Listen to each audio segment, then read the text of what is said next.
Hello guys, मैं आनंद वर्मा आप सभी का स्वागत करता हूं आपके अपने यूट्यूब चैनल बोर्ड एग्जाम्स में। दोस्तों, आज हम बात करने वाले हैं बहुत ही मज़ेदार टॉपिक पर और वो है एनसीईआरटी मैथ क्लास 10 का त्रिकोणमिति का परिचय एक्सरसाइज 8.1 का क्वेश्चन नंबर 8 के बारे में बात करेंगे और वो भी बहुत ही आसान तरीके से हम देखेंगे। तो आपको डिस्प्ले पर क्वेश्चन दिख रहा होगा। चलिए दोस्तों, यहाँ से हम देखेंगे कि क्वेश्चन नंबर 8 में क्या बोल रहा है। क्वेश्चन नंबर 8 में बोल रहा है कि 3 cot A इक्वल टू दिया हुआ है दोस्तों 4। तो यहाँ से जांच करने हमको बोल रहा है, क्या चीज़ जांच करने बोल रहा है। देखिए 1 माइनस 10 स्क्वायर A और बट्टा में है क्या 1 प्लस 10 स्क्वायर A और इक्वल टू करना है दोस्तों cos square A minus sine square A। तो चलिए यहाँ से हम इसको देख लेते हैं पूरा डिटेल से कैसे ये बनने वाला है। दोस्तों, ये कैसे बनेगा इसके बारे में हम पूरा जानकारी यहाँ से देखते हैं। स्टेप बाय स्टेप देखेंगे। आपको एक भी पॉइंट समझ में नहीं आए तो आप कमेंट में हमें बता दीजिएगा। सारा कुछ हम आपको आपके दिमाग तक पहुँचाने वाले हैं। दोस्तों, सिर्फ आपको देखते रहना है इस वीडियो को। देखिए यहाँ से हम स्टार्ट करते हैं। हमको ये जाँच करना है कि क्या ये लेफ्ट हैंड साइड वाला और राइट हैंड साइड वाला दोनों इक्वल है या नहीं। और हमको दिया क्या है दोस्तों, ये छोटा सा फंडा हमको दे दिया है। क्या दिया है, 3 cot A इक्वल टू 4 दे दिया है और इतना ही दिया हुआ है और उसी से हमको ये सारा कुछ जांच भी करना है कि दोनों साइड इक्वल है या नहीं है। देखिए दोस्तों कैसे हम इसको सॉल्व करते हैं। तो चलिए लेट स्टार्टेड। और यहाँ से हम क्या करते हैं दोस्तों, ये 3 cot A इक्वल टू 4 है तो ऐसे हम कर लेते हैं इसको बहुत ही आसान तरीके से। इसको हम लिख देते हैं cot A इक्वल टू 4/3। यहाँ से आपको कोई दिक्कत नहीं होने वाला है क्योंकि जब हम इंट्रोडक्शन का वीडियो बता रहे थे वहाँ पे फुल डिटेल इसके बारे में बताएं। क्या हुआ दोस्तों, यहाँ भी देख लीजिए, ये हमारा 3 जो था यहाँ पे गुना में था और गुना में था तो इसको क्या किए, भागा बराबर के वो साइड ले जाते हैं तो गुना वाला क्या होता है, भागा में चला जाता है। तो यहाँ भी हमने क्या किया, cot A को यहीं रहने दिया और इस 3 को 4 के नीचे हमने डाल दिया तो 4/3 हो गया। और इस तरह से cot A इक्वल टू 4/3 हो गया, 4/3 हो गया। अब हम क्या करते हैं दोस्तों, हमें पता है कि cot थीटा बराबर क्या होता है, तो सर cot थीटा बराबर B/P होता है, अर्थात आधार बटा लंब होता है cot थीटा का। तो यहाँ से हमने देखा कि B/P और इधर क्या होगा दोस्तों 4/3 होगा।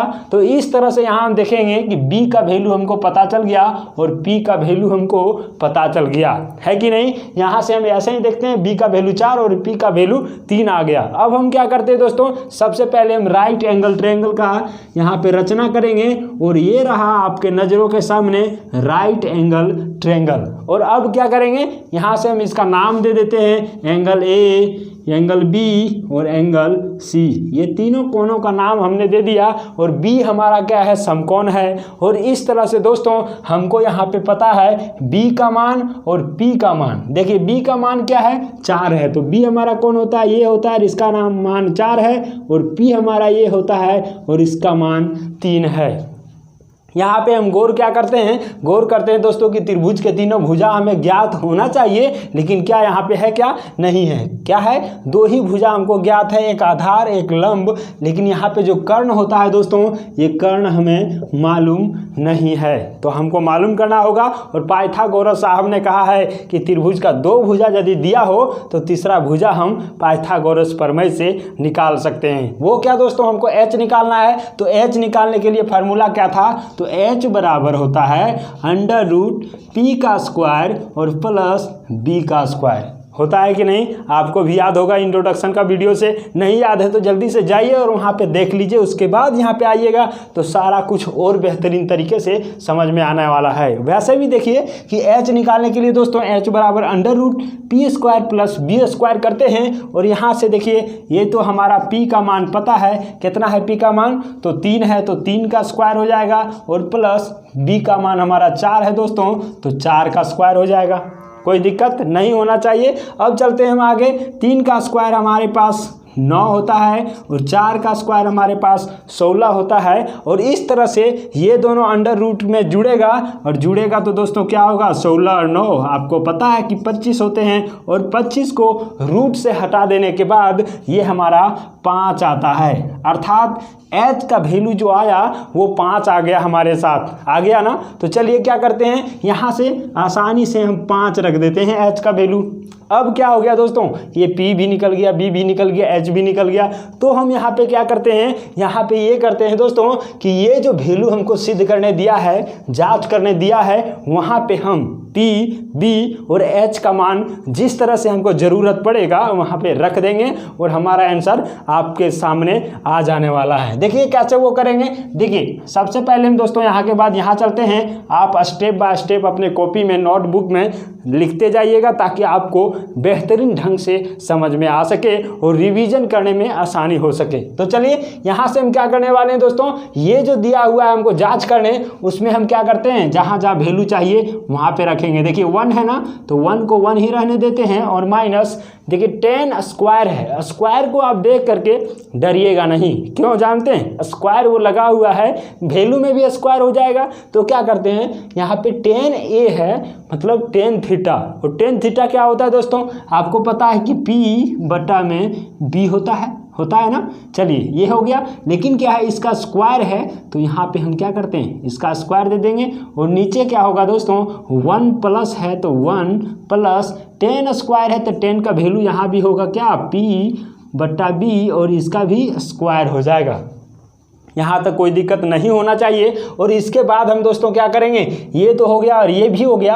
अब यहाँ पे हम बात करते हैं, इक्वल है तो इक्वल देंगे और यहाँ से cos स्क्वायर ये माइनस साइन स्क्वायर ये है, तो सबसे पहले cos a का मान लिखते हैं, मतलब cos थीटा का मान लिखते हैं। और cos थीटा बराबर आपको पता है कि b बटा h होता है। तो दोस्तों यहाँ पे हम लिखने वाले हैं b बटा h और उसका स्क्वायर हो जाएगा, ठीक है, स्क्वायर हो जाएगा। और माइनस में है साइन स्क्वायर ये, तो यहाँ से हम करने वाले हैं दोस्तों, साइन का वैल्यू हमको पता है कि p अपॉन h होता है और p बटा h का होल स्क्वायर यहाँ भी कर देंगे, क्योंकि साइन स्क्वायर ये है तो p बाय h का होल स्क्वायर यहाँ भी हो गया। अब हम क्या करने वाले हैं दोस्तों, अब तो ये हमारा स्टेप सेकेंड आ गया और सेकेंड स्टेप के बाद हम जो चलेंगे वहाँ पे हमको वैल्यू पुट करने वाला है। कैसे पुट करेंगे, हमको सर यहाँ पे पता है p का भी, b का भी, h का भी, मतलब सभी का वैल्यू पता है। अब सिर्फ पुट कर देना है। कैसे वो करेंगे, देखिए दोस्तों 1 है ना, तो ये 1 यहीं पे रह जाएगा, माइनस है, माइनस यहीं पे रहेगा। p का वैल्यू देखिए कितना है, वो हमारा 3 है और b का वैल्यू हमारे पास 4 है, तो 3/4 और इसका हम कर देने वाले हैं स्क्वायर। और फिर नीचे आने वाले हैं, नीचे हमारा 1 है तो 1 होगा, प्लस है तो प्लस होगा, और p बटा b है तो p का वैल्यू 3 और b का वैल्यू 4 हो जाएगा, तो ये 3/4 और इसका होल स्क्वायर होगा। और फिर इक्वल है दोस्तों, तो यहाँ पे इक्वल करेंगे, b बटा h है तो b का वैल्यू हमारा 4 और h का वैल्यू 5 है, तो क्या होगा 4/5 होगा और इसका स्क्वायर कर देंगे। और माइनस क्या हो जाएगा, p बटा h, तो p का वैल्यू 3 है और h का वैल्यू 5 है, तो यहाँ से हम करने वाले हैं 3/5 और इसका होल स्क्वायर करने वाले हैं। यहाँ से हम क्या किए, सभी का वैल्यू को पुट कर दिए। अब दोस्तों यहाँ से आसान तरीका ये शुरू होता है कि जहाँ भी स्क्वायर है उसको हम आसानी से स्क्वायर कर देते हैं। वो कैसे करेंगे सर, यहाँ पे देखिए ये हमारा 1 है ना, तो 1 रह जाएगा, माइनस है और 3 का और 4 का दोनों का स्क्वायर है, होल स्क्वायर है, तो 3 का स्क्वायर हम करते पहले कितना होता है 9 होगा, और 4 का स्क्वायर कितना होगा तो 16 होगा, और नीचे भी वही होगा दोस्तों 1 प्लस होगा, ये 3 का स्क्वायर 9 और फिर 4 का स्क्वायर हमारा 16 हो गया, ठीक है। तो ये हमारा स्टेप बन गया इधर का। अब क्या करते हैं, इक्वल के ये साइड हमारा भी यहाँ भी स्क्वायर है, तो यहाँ भी हम स्क्वायर करेंगे, किसका 4 का भी और 5 का भी। देखिए 4 का स्क्वायर हो गया कितना 14 और 5 का स्क्वायर हो गया हमारा 25, और यहाँ से भी देखेंगे दोस्तों माइनस में है और 3 और 5 है, तो 3 का स्क्वायर 9 और 5 का स्क्वायर 25 आपके सामने यहाँ पे दिख रहा है। अब क्या करेंगे, अब यहाँ से करने वाले हैं इसका एलसीएम से सॉल्यूशन करेंगे दोस्तों। वो कैसे, इसके नीचे कुछ नहीं तो 1 ले लेते हैं, इसके भी नीचे कुछ नहीं तो 1 ले लेते हैं। अब यहाँ से क्या करेंगे, ये देखिए यहाँ से करेंगे 16 और 1 का एलसीएम लेंगे तो 16 आएगा। और 16 को देखिए दोस्तों 1 से गुना करेंगे तो यहाँ 16 और माइनस 9 है तो वही होगा। उसके बाद हम क्या करेंगे, नीचे यहाँ भी हम 16 का एलसीएम लेंगे तो ये 16 हो गया। यहाँ भी क्या होगा 16 और प्लस 9 है तो ये 9 हो जाएगा। ठीक है, अब यहाँ पे क्या करते हैं दोस्तों, मतलब यहाँ पे हम क्या किए, भिन्न घटाओ और भिन्न जोड़ कर दिए। ठीक है, और यहाँ भी क्या करेंगे, देखिए दोनों में हमारा 25 है तो नीचे हमारा हो जाएगा 25 और ऊपर में दोस्तों यहाँ पे 16 माइनस 9 है तो 16 माइनस 9 ही हो जाएगा। अब यहाँ पे हम बात करते हैं, ये जो हमारा स्टेप आया इसके बाद से हम दोस्तों यहाँ पे लिखने जा रहे हैं, ये देखिए हम यहाँ पे क्या करेंगे 16 माइनस 9 करेंगे, मतलब 16 में से 9 घटाएंगे तो क्या बचेगा आप बताइए, बचेगा यहाँ पे 7 बचेगा, 7 बचेगा ना, 7 बच गया। उसके बाद देखिए नीचे कितना है 16 है तो 16 आ गया। और उसके बाद दोस्तों यहाँ हम जोड़ेंगे 16 प्लस 9 और 16 और 9 को जब ऐड करते हैं तो वो हमारा 25 आ जाता है। और उसके नीचे दोस्तों क्या है 16 है। तो यहाँ पे आप स्टेप गड़बड़ नहीं कीजिएगा।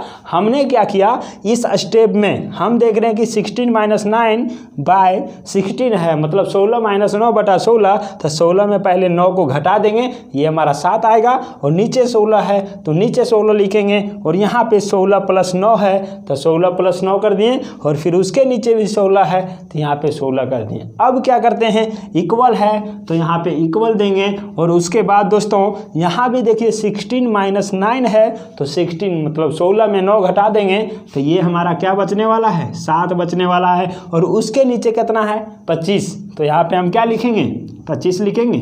चलिए ये चीज़ हमारा हो गया। अब यहाँ पे हम बात करते हैं दोस्तों, ये स्टेप को आप देखिए गौर से थोड़ा सा, क्या होने वाला है, यहाँ भी 16 है और यहाँ भी 16 है तो दोनों क्या होगा, कट जाएगा, ये कट गया आसानी से। तब क्या बचा दोस्तों यहाँ पे 7 और 25 तो क्या होगा 7 बटा 25 हो गया। और बराबर में क्या होगा इधर 7 बटा 25 हो जाएगा। तो यहाँ से हम क्या देखें, ये हमारा लेफ्ट हैंड साइड भी और इक्वल हो गया क्या, राइट हैंड साइड हो गया। तो वही क्या बोल रहा था दोस्तों 7 बटा 25 बराबर 7 बटा 25 आ गया ना, तो ये हमारा क्या हो गया बराबर हो गया। तो यहाँ से हमको क्वेश्चन में बोला था कि इस चीज़ को जांच करना है कि क्या 1 माइनस 10 स्क्वायर ए अपॉन 1 प्लस 10 स्क्वायर ए बराबर होगा कॉस स्क्वायर ए माइनस साइन स्क्वायर ए का। तो हमने क्या देखा, जो हमारे साथ रिजल्ट आया है वो हमारा आया है 7 बटा 25 बराबर 7 बटा 25। इसका अर्थ क्या है कि left hand side equal to right hand side, दोनों साइड क्या हो गया बराबर, तो बराबर हो गया। तो बहुत ही आसान तरीके से इसको भी हमने देख लिया। तो ये क्या होगा कि नहीं पूछ रहा था क्वेश्चन में, तो होगा ये बराबर। चलिए दोस्तों इस तरह से हमने क्या देखा, इसको बहुत ही बारीकी रूप से बहुत ही स्टेप बाय स्टेप सॉल्यूशन इसका किए और आपको इस क्वेश्चन का रूबरू पता चल गया होगा, एक कण पता चल गया होगा कि कहाँ पे हमने क्या क्या किया। यदि आपको कहीं भी मिस्टेक लग रहा है तो एक बार आप वीडियो को बैक करके फिर से देखेंगे तो आपको पूरी तरह से समझ में आ जाने वाला है। दोस्तों यदि ये मज़ेदार तरीके से आपको समझ में आ गया हो तो वीडियो को लाइक कर दीजिएगा और दोस्तों के साथ शेयर भी कर दीजिएगा और हंसते हुए चैनल को सब्सक्राइब भी कर लीजिएगा। तो हम आपसे लेते हैं विदा और मिलते हैं अगली वीडियो में। तब तक के लिए जय हिंद, वंदे मातरम।